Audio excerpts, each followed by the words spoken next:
What's going on? I'm the JakeOfALL, and I have a problem.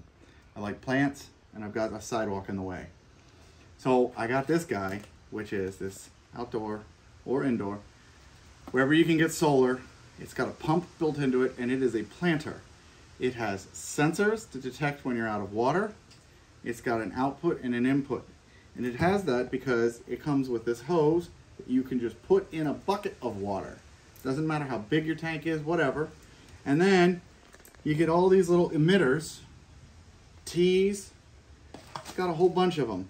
And what you can do is you can hook this up to here, and it's going to suck the water out of the bucket, and then it's going to deliver it down the hose to your T's, to your little drippers. So I've got a spot on the side of my house where I've got a sidewalk that's in the way. I don't have power and I don't have water. So this is going to allow me, that's saying that it's on and ready to go, this is going to allow me to water the plants without any power or a hose. So you can see here, as I was working on my hoses, it went ahead and popped on.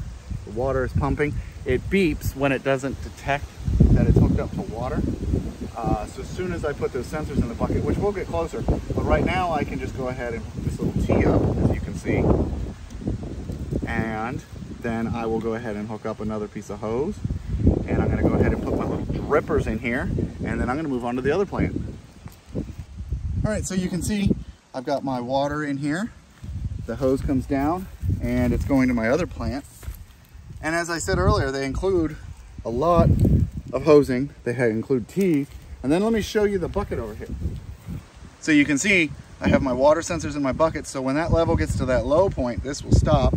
This is gonna get sunlight and just do 5 minutes every 12 hours.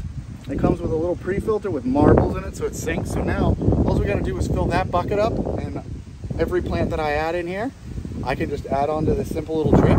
And if you look over there, I don't have to have this hose running across, nor do I have to have power run to this. This is super convenient.